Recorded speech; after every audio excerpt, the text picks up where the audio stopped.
નમસ્કાર મિત્રો, સ્વાગત છે અમારી ચેનલમાં. અને આજે આપણે રીંગણનો ઓળો બનાવશું. અને રીંગણનો ઓળો શિયાળામાં ખાવાથી બ્લડ પ્રેશરને પણ કંટ્રોલ કરે છે.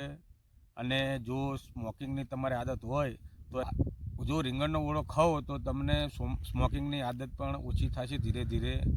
અને રીંગણનો ઓળો ખાવાથી ખરતા વાળ પણ અટકે છે, સ્કિન પણ તમારી ચમકે છે. એટલે ખરેખર જો શિયાળાની ઋતુ હોય તો ફરજિયાત 4-5 દિવસે રીંગણનો ઓળો ખાવો.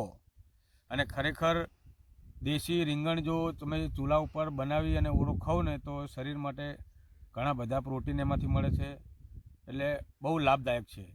તો આ અમારી ચેનલને વિડીયો તમને ગમે તો લાઈક કરજો, શેર કરજો અને સબસ્ક્રાઈબ કરવાનું ભૂલતા નહીં.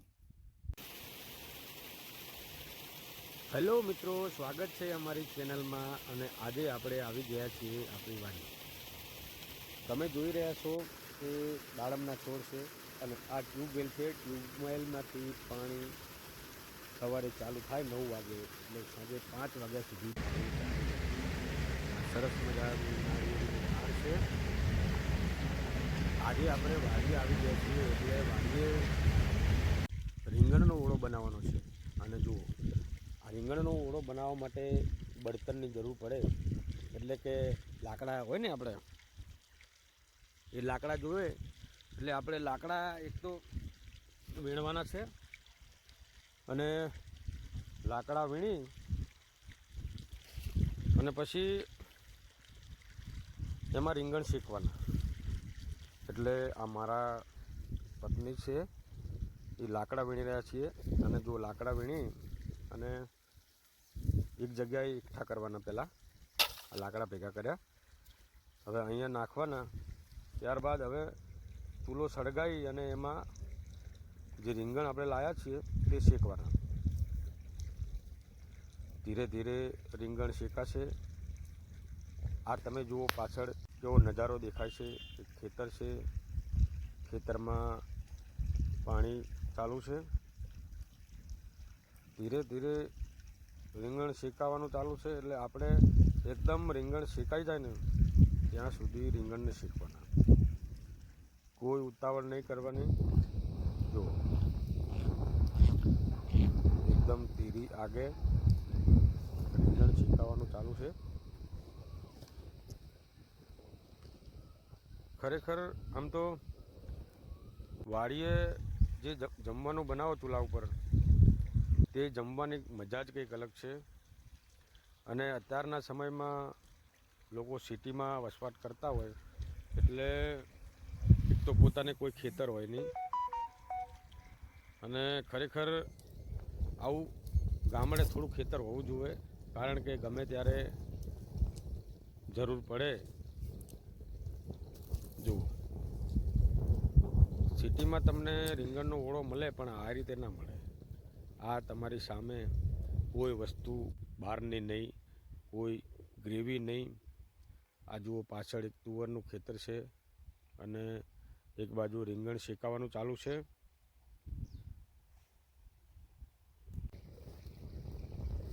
જુઓ ધીરે ધીરે રીંગણ શેકાઈ રહ્યા છે આપણે.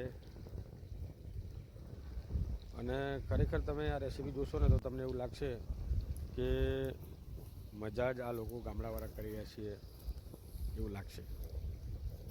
કારણ કે દેશી તો જમવાનું સારું, બધું કોઈ મિલાવટ નહીં. એટલે આ રીંગણ હવે શેકાઈ ગયા છે.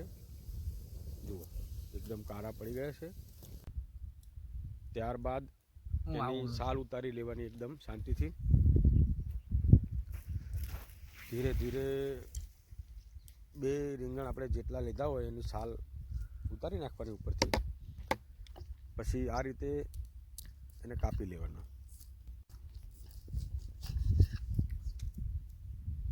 ધીરે ધીરે કાપવાના ચપ્પાથી. જુઓ આ રીતે શાંતિથી કાપવાના, ચપ્પુ વાગી ના જાય એનું ધ્યાન રાખવાનું.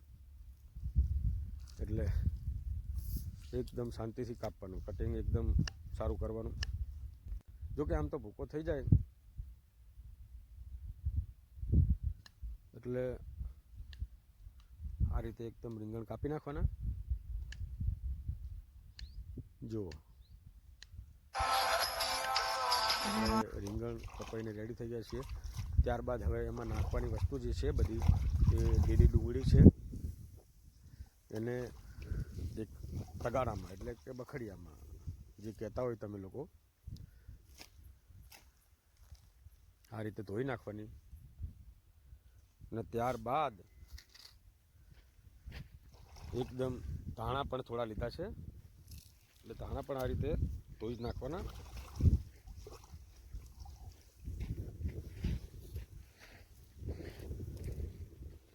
શાંતિથી બનાવો જમવાનું ગામડે, તમને ખરેખર એવી મજા આવે જમવાની. તમે સિટીના ગમે તે વસ્તુ બનાવેલી હોય પણ એને પણ ભૂલી જશો. એટલે મારું માનો તો ખરેખર વાડીએ જમવાની જે મજા આવે ને એ ક્યાંય ના આવે. તો આ રીતે ડુંગળી ધીરે ધીરે કાપી લેવાની. ડુંગળી થોડી નાની નાની કાપવાની. આ રીતે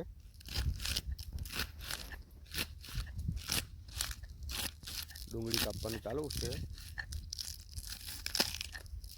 અને ખરેખર રીંગણનો ઓળો ખાવાથી ઘણા બધા ફાયદા થાય છે.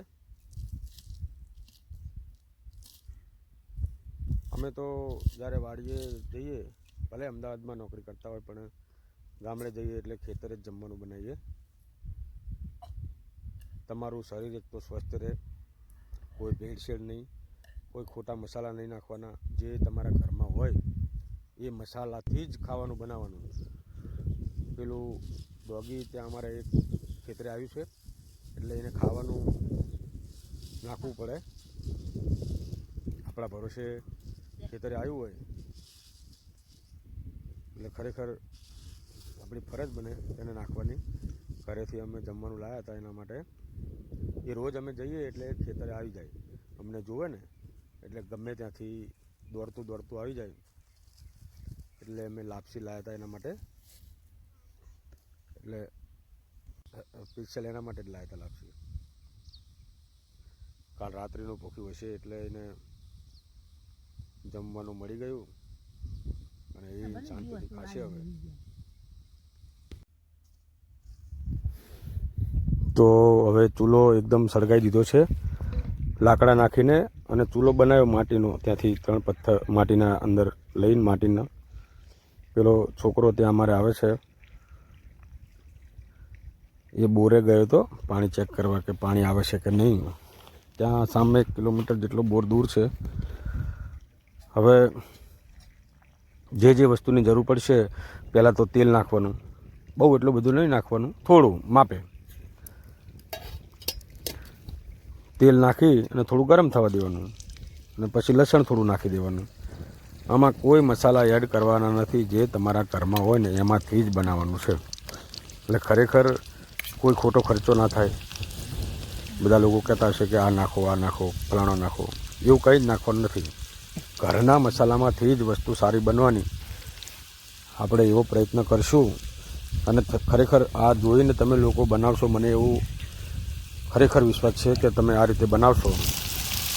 લસણ ગરમ થઈ જાય ત્યારબાદ ડુંગળી જે આપણે સમારી હતી એ નાખી દેવાની અને શાંતિથી ચડવા દેવાનું. કોઈ ઉતાવળ કરવાની જરૂર નથી, કારણ કે આપણે અહીંયા ટાઈમ જ છે. શાંતિથી હલાવવાનું. આ રીતે જુઓ તેલ ગરમ થઈ ગયું એટલે એ મજાનું. આ છોકરો એની મમ્મીને કંઈક કહેતો લાગે, કંઈ વાંધો નહીં. એ પૂછતો લાગે છે કેટલી વાર લાગશે બનાવવાની, એટલે રાહ જોઈને બેઠો. હવે ભૂખ્યો થયો હોય ને કામ કરીને. આ ડુંગળી શેકાય એકદમ કમ્પ્લીટ, એટલે એમાં ધીરે ધીરે શેકવાની. ત્યારબાદ ટમાટા નાખી દેવાના, જે કાપેલા હોય ને ટમાટા. કારણ કે સિટીમાં તો શું કે આ બધું રેડી હોય છે, એટલે એ લોકો આપણને બનાવીને તરત આપી દે. અને ગેસ ઉપર એક તો રીંગણ શેકે એટલે કોઈ મજા આવે નહીં. એટલે ખરેખર હવે પછી એમાં રીંગણ જે આપણે સુધારેલા હતા એકદમ એને નાખી દેવાનું. જુઓ આ રેડી થઈ રહ્યું છે આપણે રીંગણનો ઓળો ખરેખર તમે જુઓ, તમને જોવાથી જેવું લાગશે કે ખરેખર ઓળો બન્યો છે આજે. થોડી હળદર નાખવાની, ઘરેથી લઈને આવ્યા હતા આપણે. ત્યારબાદ થોડું મરચું, સૂકું મરચું જે તમે વાપરતા હોય ઘરમાં. પછી મીઠું નાખી દેવાનું. આ રીતે હલાયા કરવાનું થોડી વાર, એકદમ શેકાઈ જાય ને ત્યાં સુધી. અને થોડો ગરમ મસાલો અમે લાવ્યા હતા, એટલે થોડોક જ નાખવાનો. તમને એવું લાગે ને કે હવે નાખવો છે તો જ નાખવાનો, બાકી કોઈ નાખવાની જરૂર નથી. અને આ ઓરા પછી છેલ્લે ધાણા થોડા નાખી દેવાના. ધાણા, લીલા કોથમીર આપણે કહીએ ને એ. તો આ ઓળો બનીને રેડી થઈ ગયો છે. હવે એને એક આપણે વાટકામાં કાઢી લેવાનો. આ બધું સાઈડમાં મૂકી દઈશું. અને ઓળો આપણે રેડી છે, તમે જોઈ રહ્યા છો, એકદમ સરસ મજાનો. જો એક વાટકામાં કાઢી લીધો, આ રીતે જુઓ, હે ને. આવો ઓળો બને ચૂલા ઉપર તો ખરેખર જે મજા ગામડાની, એવી સિટીમાં કોઈ જ મજા નહીં. જુઓ તમે, આવો નજારો તમને ક્યાં મળે. અને અમે સાથે પતિ પત્ની બેસીને જમવાની મોજ લઈએ છીએ.